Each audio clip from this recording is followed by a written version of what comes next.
Oke, assalamualaikum warahmatullahi wabarakatuh.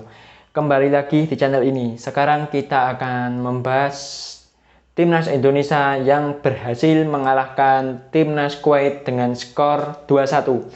Dengan kemenangan ini, timnas Indonesia membuka peluang untuk lolos ke putaran final Piala Asia pada tahun depan.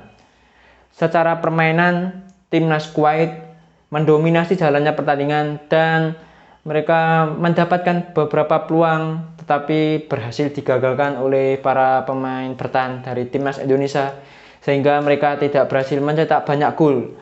Pertama, mereka berhasil mencetak 1 gol dari penyerangnya yaitu Yosef Nasr Al-Sulaiman. Setelah gol dari pemain timnas Kuwait itu, timnas Indonesia akhirnya berhasil menyamakan kedudukan berkat gol dari Mark Klok. Dan setelah itu timnas Indonesia pada babak kedua berhasil mengembalikan kedudukan menjadi 2-1 berkat gol dari Rahmat Irianto. Dan kekurangan dari timnas Indonesia itu pada pertandingan kali ini masih sering kali menjumpai salah-salah passing dan kontrol bolanya juga masih sering kali terjadi pada pertandingan kali ini. Walaupun timnas Indonesia dalam bertahan sangat bagus sekali, tetapi passing-passingnya harus diperbaiki lagi. Di pertandingan selanjutnya akan melawan timnas Yordania, ya kualitasnya lebih kuat dari timnas Kuwait. Harus diperbaiki kekurangan-kekurangan dari para pemain timnas Indonesia. Ya kalau bertahan bagus, saya akui timnas Indonesia.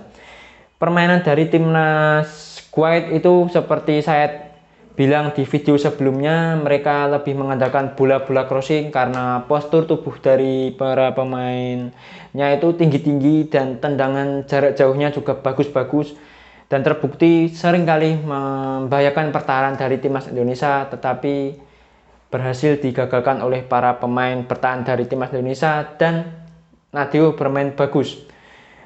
Pada pertandingan kali ini timnas Indonesia menggunakan formasi 3-4-3 dan di posisi jaga gawang ada Nadeo Argawinata bermain bagus. Kiper ini beberapa kali melakukan penyelamatan walaupun kemasukan 1 gol. Dan di posisi depannya ada 3 pemain bertahan, 3 bek tengah. Di posisi kanan ada Fakhrudin Arianto, bagus mainnya, tidak seperti pertandingan sebelumnya melawan Kuwait. Dia pertandingan kali ini sangat disiplin sekali dalam bertahan. Dan di tengah ada Rizky Ridho, bermain sangat bagus sekali pemain ini. Ini pemain terbaik dalam bertahan timnas Indonesia pada pertandingan kali ini. Dia sering kali menggagalkan serangan dari timnas Kuwait dan sering kali memblok, serta kalau bola atas sering kali unggul bola atas pemain ini. Dan di posisi kiri ada Elkan Bagot. Elkan Bagot mainnya juga bagus. Dia sering menang duel udara. Dan di posisi back sayapnya, di posisi kanan ada Rahmat Irianto. Pertama, Rahmat Irianto tuh mainnya juga masih jelek mainnya, sering kali salah-salah passing dan bola kontrolnya juga sering kalah. Tetapi perlahan sedikit demi sedikit pemain ini bermainnya lebih berkembang, lebih bagus dan akhirnya dia berkontribusi untuk 2 gol dari timnas Indonesia. Yang pertama dia bisa mendapatkan penalti dan yang kedua dia bikin gol. Dan di posisi back sayap kirinya ada Pratama Arhan. Pratama Arhan bermain sangat bagus sekali pada pertandingan kali ini. Walaupun sering terkadang masih salah-salah passing dan membuang-buang peluang, tetapi secara permainan pemain ini sangat bagus mainnya. Untuk posisi gelandangnya ada Mark Klok berduet dengan Ricky Kambuaya. Ya bagus, Mark Klok bermain bagus pada pertandingan kali ini. Ya seperti saya tadi bilang, walaupun passing-passingnya juga terkadang salah, tetapi pemain ini sangat bagus mainnya, sangat disiplin sekali mainnya pemain ini. Dan Ricky Kambuaya bermain ngotot sekali pada pertandingan kali ini. Walaupun terkadang ada momen pas akhir babak kedua itu mendapatkan peluang, harusnya dia memilih untuk mengumpan ke temannya.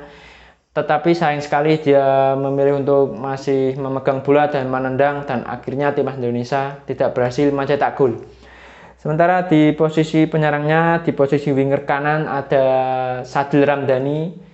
Beberapa kali pemain ini merepotkan pertahanan dari timnas Kuwait ya, mendapatkan peluang tetapi tidak berhasil mencetak gol. Sementara di posisi winger kiri ada Siapa Irfan Jaya tidak kelihatan, tetapi dia kadang memegang bola itu juga merepotkan para pemain bertahan dari timnas Kuwait. Dan di posisi striker atau di posisi target man-nya, Coach Sintayong menggunakan false nine, yaitu menempatkan Stefano Lillipali. Stefano Lillipali mainnya juga nggak buruk-buruk amat, bagus pemain ini. Seringkali memberikan umpan-umpan bagus kepada rekan-rekannya, seperti peluang dari Mark Klok dan beberapa pemain juga bagus. Tetapi babak kedua harus diganti, mungkin karena faktor kelelahan atau gimana ya, kan kondisi di sana kan sangat panas sekali ya, mungkin dia kelelahan dan akhirnya sama Coach Shin diganti oleh Muhammad Rafli. Dan timnas Kuwait menggunakan formasi 4-4-2 dengan mengandalkan kaptennya pemain nomor 17 itu beberapa kali membahayakan dari pertahanan dari timnas Indonesia, yaitu namanya Badir Al-Mutawa berduet dengan Yosef Nasr Al-Sulaiman, ya pemain yang berhasil mencetak gol. Jalannya pertandingan pada babak pertama, 10 menit awal timnas Kuwait itu mengurung pertahanan dari timnas Indonesia dan mendapatkan beberapa peluang dengan melakukan bola-bola crossing, tendangan jarak jauh dan umpan terobosannya yang begitu membahayakan pertahanan dari timnas Indonesia. Tetapi para pemain dari timnas Indonesia berhasil mengantisipasi serangan-serangan dari pemain timnas Kuwait. Baru memasuki menit ke-16 kayaknya, Mark Klok mendapatkan peluang pertama. Tendangan dari Mark Klok berhasil diblok oleh bek dari lawan dan bola di flag. Hampir saja gol, tetapi tipis di sisi kanan tiang gawang. Dan setelah itu timnas Kuwait juga mengurung pertahanan dari timnas Indonesia, dan timnas Indonesia beberapa kali mendapatkan peluang dan tidak terjadi gol. Dan pada menit ke sekitar 36 atau 35, pokoknya menit ke segituan, timnas Indonesia mendapatkan banyak sekali peluang. Yang pertama melalui Sadil, terus Mark Klok, dan siapa ya, kalau nggak salah itu Lillipali juga, dan yang terakhir itu Pratamaran. Tetapi para pemain timnas Indonesia tidak berhasil memanfaatkan beberapa peluang, dan akhirnya malah timnas Kuwait yang berhasil mencetak gol duluan berkat gol dari pemain nomor 20, yaitu Yosef Nasr Al-Sulaiman berkat bola crossing. Ya kan, seperti saya tadi bilang, timnas Kuwait itu mengandalkan bola-bola crossing yang membahayakan sekali. Proses golnya itu pemain Indonesia sampai itu Elkan Bagot dan Ricky Kambuaya tidak berhasil menutup pemain timnas Kuwait, dan akhirnya pemain itu berhasil melakukan umpan crossing dan akhirnya berhasil disundul oleh strikernya dan gol. Setelah gol itu timnas Indonesia akhirnya langsung melancarkan serangan dan akhirnya mendapatkan penalti, dan itu memang layak penalti karena pelanggarannya terbilang sangat keras sekali. Dan untung saja Rahmat Irianto tidak cedera serius, dan Mark Klok berhasil mengeksekusi penalti dan gol. Dan setelah gol dari timnas Indonesia itu, para pemain timnas Indonesia lebih bermain berhati-hati, bermain bertahan, ya mungkin mau main aman dulu karena pas akhir-akhir babak kedua. Pertama itu kan momen akhir-akhir menit kan momen krusial ya, bisa saja ada gol lagi, dan akhirnya maksudnya babak pertama tidak ada gol tambahan lagi dan skornya 1-1. Memasuki babak kedua, Coach Sintayong memasukkan dua pemain, yaitu Muhammad Rafli serta Witan Sulaiman untuk menambah daya gedor dari timnas Indonesia dan mengeluarkan Stefano Lillipali dan Irfan Jaya. Pas jalannya pertandingan babak kedua, timnas Indonesia langsung melancarkan serangan dan akhirnya berhasil mencetak gol. Proses golnya itu kemelut di depan gawang. Yang pertama itu Witan Sulaiman yang berhasil mengobrak-abrik pertahanan dari timnas Kuwait. Dia menendang dan bola diblok oleh bek lawan. Setelah itu di depannya ada Rahmat Irianto. Irianto berhasil memanfaatkan peluang itu dan bisa mencetak gol. Setelah gol itu timnas Indonesia lebih percaya diri permainannya, sementara timnas Kuwait itu sedikit gugup mainnya. Seringkali mereka juga melakukan salah-salah passing. Ya walaupun mereka beberapa kali mendapatkan peluang, tetapi para pemain timnas Kuwait itu sedikit frustasi karena begitu kesulitan untuk membongkar pertahanan kokoh dari timnas Indonesia. Hasilnya mereka bisa menyamakan kedudukan ya berkat gol dari pemain itu lagi nomor 20, tetapi pemain nomor 20 itu offside. Ya memang posisinya tipis dan itu layak offside. Untung saja wasitnya benar-benar jeli pertandingan kali ini dan itu offside. Dan sepertinya frustasi setelah itu mendapatkan beberapa peluang tidak gol. Sementara Indonesia juga babak kedua ini mendapatkan banyak sekali peluang. Ya, tetapi mereka tidak berhasil memanfaatkan peluang yang ada dan pas akhir babak kedua itu pemain timnas Indonesia juga mendapatkan peluang yang harusnya bisa mencetak gol. Yang pertama itu melalui Witan Sulaiman.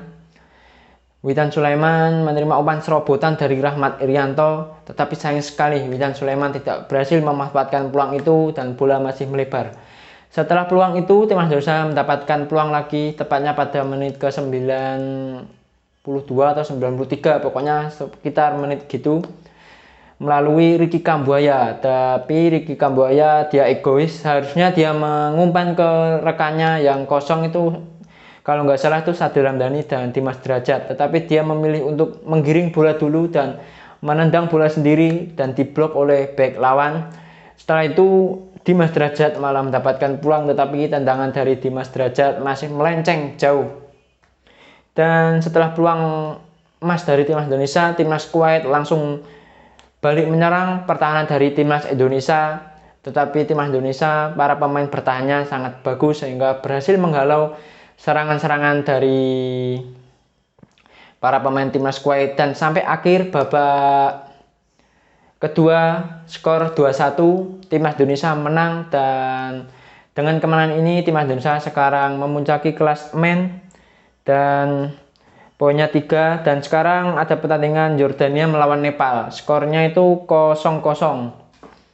Ya, kemudian selanjutnya melawan Yordania, timnas Indonesia banyak sekali yang harus diperbaiki, terutama passing-passingnya harus diperbaiki. Secara kualitas kan Yordania lebih bagus dibanding Nepal, ya harus diwaspadai oleh para pemain timnas Indonesia. Untuk para pemain timnas Indonesia, mudah-mudahan bisa memenangkan pertandingan dan mereka harus tetap fokus, disiplin dalam bertahan dan jangan terlalu banyak membuang peluang. Itu saja percobaan kali ini saya akhiri ya, karena saya sudah mengantuk, karena sekarang sudah jam 3, maksudnya jam setengah 4 malam. Dan saya akhiri, wassalamualaikum warahmatullahi wabarakatuh.